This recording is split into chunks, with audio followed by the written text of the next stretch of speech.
अस्सलाम वालेकुम। कैसे हैं सब? अच्छा जी, कल हमारा जो था वो ऑफ हो गया था, एक दिन गुजर गया बीच में। अब हम स्टार्ट करते हैं चैप्टर 4, सेकेंड ईयर का, इंट्रोडक्शन टू एनालिटिक ज्योमेट्री। इसमें थोड़ा सा जो है वो हम एनालिटिक ज्योमेट्री की तरफ जाएंगे, उसमें चीजों को जो है वो स्टडी करेंगे। ये चैप्टर थोड़ा ना और किस्म का है, ठीक है। ज्योमेट्री की तरफ हमें लेके जाएगा, उसमें डिस्टेंस फार्मूला, लाइंस, प्लेन, इस तरह की चीजें जो है हम वो स्टडी करेंगे। इस बुक का अगर आप नाम देखें तो नाम भी यही है, इधर लिखा होगा, ये देखें। ये तो चैप्टर नेम है ना। आई थिंक बुक का नेम जो है वो मुझे अभी याद नहीं है। इधर नेम इसका इसी तरह का है जो सेकेंड ईयर की बुक के बाहर लिखा है। एक मिनट,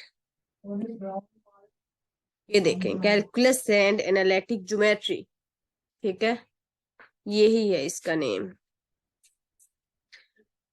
ये जो पहले हमने पोर्शन पढ़े हैं ये सारे कैलकुलस से रिलेटेड हैं। अब इधर से जो है उन्होंने कहा एनालिटिक ज्योमेट्री स्टार्ट हो रही है। इंट्रोडक्शन,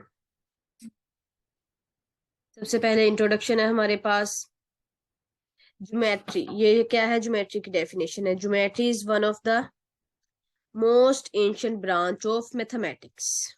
मैथमेटिक्स की सबसे जो पुरानी इसकी कहते हैं ना शाख, वो है। The Greek systematically studied it before about 4 centuries. Basically most of the geometry taught in schools is due to Euclid. Geometry का जो ये अक्लिड का इन्होंने नेम लिखा है ना, ये फादर ऑफ ज्योमेट्री कहा जाता है अक्लिड को, ठीक है। Who expounded 13 books on the subject. इसने क्या लिखी? इस पे 13 बुक्स लिखी थी अक्लिड ने। किस पे? ज्योमेट्री पे। मैंने एक बार पढ़ा था, शायद आप लोगों ने भी पढ़ा हो, कि ये एक शायद वो अक्लिड ही था या एक कोई और साइंटिस्ट था। तो उस पहले स्टडी करता था, फिर उसकी दोनों आंखें चली गई, उसने उसके बाद 13-14 बुक्स लिखी थी। कंफर्म नहीं है लेकिन मुझे लग रहा है कि वो अक्लिड का ही नेम था। इसने जो है वो कितनी बुक्स लिखी? 13 books. A French philosopher and mathematician René Descartes introduced algebraic methods in geometry which gave birth to analytic geometry और coordinate geometry। ये देख लें, ये नेम नोट कर लें, एनालिटिकल ज्योमेट्री और कोऑर्डिनेट ज्योमेट्री इन्होंने बोला है कि एक ही है। ये अब जब इंटरव्यू हुए हैं ना, तो उन्होंने बहुत कंफ्यूज किया है चेयरमैन साहिब ने, ज्योमेट्री में बच्चों को बहुत उलझाया है। तो आपने कोशिश करनी है साथ साथ तैयारी की आपकी ज्योमेट्री थोड़ी जो है वो स्ट्रोंग हो जाए।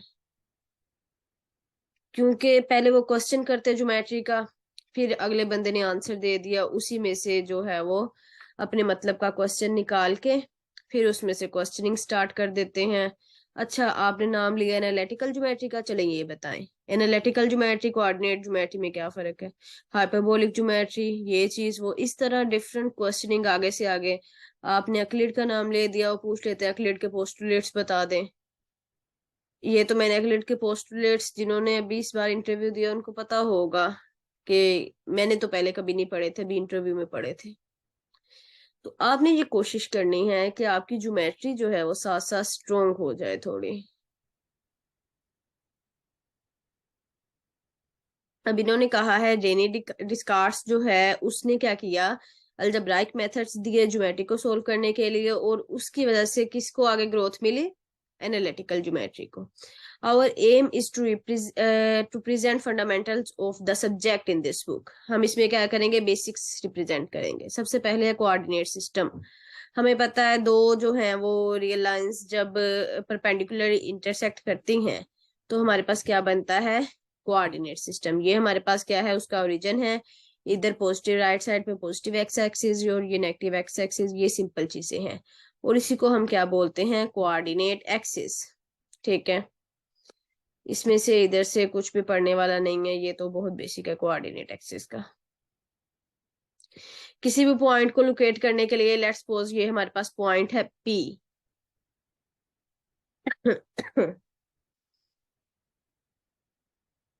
ये हमारे पास पी पॉइंट है, तो उसको लोकेट करने के लिए कोऑर्डिनेट सिस्टम में हम कैसे मूव करते हैं? हम पहले ओरिजिन से मूव करते हैं एक्स एक्सिस के अकॉर्डिंग, ऐसे। ठीक है, पहले हम ओरिजिन से करते हैं, फिर उसके बाद ओरिजिन से एक्स एक्सिस के अलोंग मूव करने के बाद हम पॉइंट आर पे पहुंचते हैं।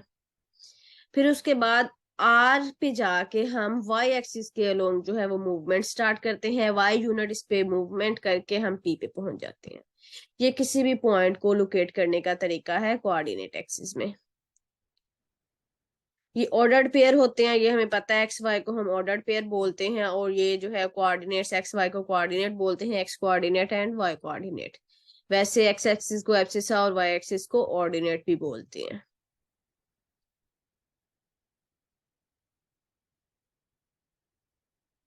इसको जो है टू लाइंस है ना, एक्स एंड वाई, दो हमने रियल लाइन लेके उनको इंटरसेक्ट हमने कहा है परपेंडिकुलरली, परपेंडिकुलरली वो जो है वो इंटरसेक्ट कर रही हैं, तो उनको क्या कहते हैं? टू डायमेंशनल रेक्टेंगुलर या फिर कार्टेशियन कोऑर्डिनेट सिस्टम। ठीक है, दो लाइंस हैं टू डायमेंशनल, तीन होंगी थ्री डायमेंशनल, फोर होंगी फोर डायमेंशनल।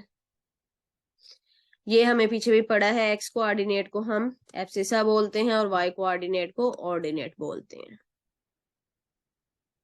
हमें पता है इसको, जब हम ये इंटरसेक्ट करती हैं 90 डिग्री के एंगल पे, तो फोर क्वाड्रेंट्स बनते हैं। फर्स्ट क्वाड्रेंट ये वाला, सेकंड, ये हमने ट्रिग्नोमेट्री में पहले भी पढ़े हैं जहां हमने साइन कोस को स्टडी किया था, और ये फोर्थ। हमें पता है एक्स वाई जो है वो फर्स्ट क्वाड्रेंट में दोनों पॉजिटिव होते हैं। अगर एक्स नेगेटिव हो जाए, सेकंड में एक्स नेगेटिव हो जाता है, हम लेफ्ट साइड पे चले जाते हैं। थर्ड में दोनों नेगेटिव हो जाते हैं, और फोर्थ में वाई नेगेटिव हो जाता है। यही चीज इन्होंने लिखी हुई है। The coordinate axis divide the plane into four equal parts called quadrants. Definition of quadrant.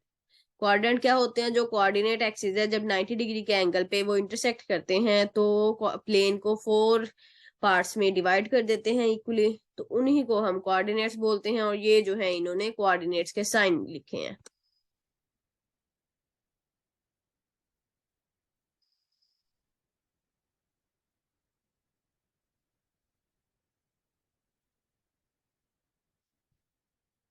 Distance formula मुझसे पूछा गया था, डिस्टेंस फॉर्मूला इंटरव्यू में।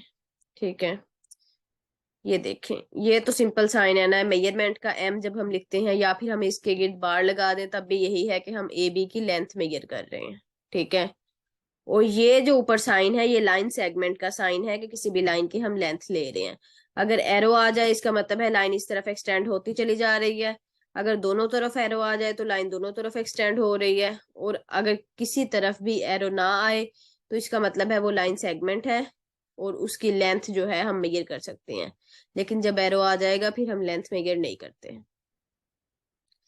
लेट ए एंड बी, अच्छा ये सिंपल है, इधर से कुछ भी नहीं है, इधर से हमने जस्ट क्या करना है? डिस्टेंस फॉर्मूला पिक करना है। मुझसे जो पूछा गया था, मुझसे ये पूछा गया था दो पॉइंट्स हैं उनके दरमियान डिस्टेंस मेजर कर सकते हैं? मैंने कहा जी कर सकते हैं। कहते फॉर्मूला, मैंने कहा जी फॉर्मूला है। फिर उन्होंने फॉर्मूला नहीं पूछा था मुझसे, सिर्फ यही पूछा था। मैं ये फॉर्मूला बताने लगी थी, उन्होंने कहा नहीं, हमने जो है ये वर्ड टू वर्ड फॉर्मूला नहीं सुनना, हमें आप अपने लफ्जों में बताएं। इंटरव्यू में ये चीज बहुत इंपॉर्टेंस रखती है कि आप अपने लफ्जों में बताएं। वहां वर्ड टू वर्ड डेफिनेशन कोई नहीं सुनता, उनको नहीं इंटरेस्ट होती। वो कहते हैं आपके सामने एक लेमैन है, लेमैन मतलब आप कह सकते हैं जिसको मैथ की एबीसी भी नहीं पता, कोई अनपढ़ बंदा, लेकिन उसके जो मैथ के बारे में अकाइद हैं वो बहुत पुख्ता हैं। जैसे कोई किसान है, ठीक है ना, कोई रिक्शा ड्राइवर है, कोई भी है जिसको मैथ के बारे में नहीं पता, लेकिन आपने अपनी बात समझानी है तो आप इस तरह हमें अपनी बात समझाएं। ये चीज होती है।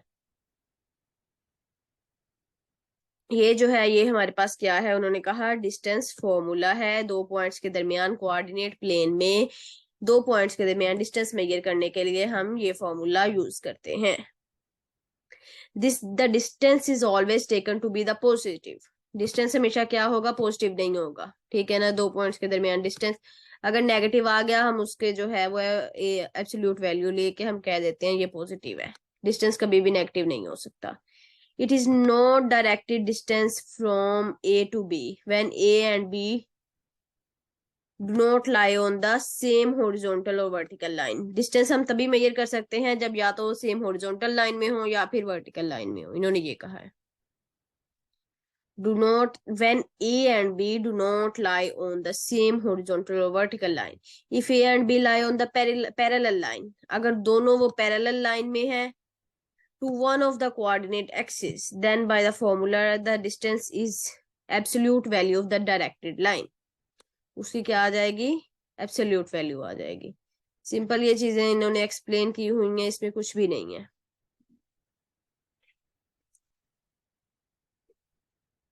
कोई भी इसमें हमारे पास कोई रेस्ट्रिक्शन नहीं होती कि ये पॉइंट पहले आना है या ये आना है, ठीक है ना। कोई भी पॉइंट हम जो है वो पहले ले सकते हैं।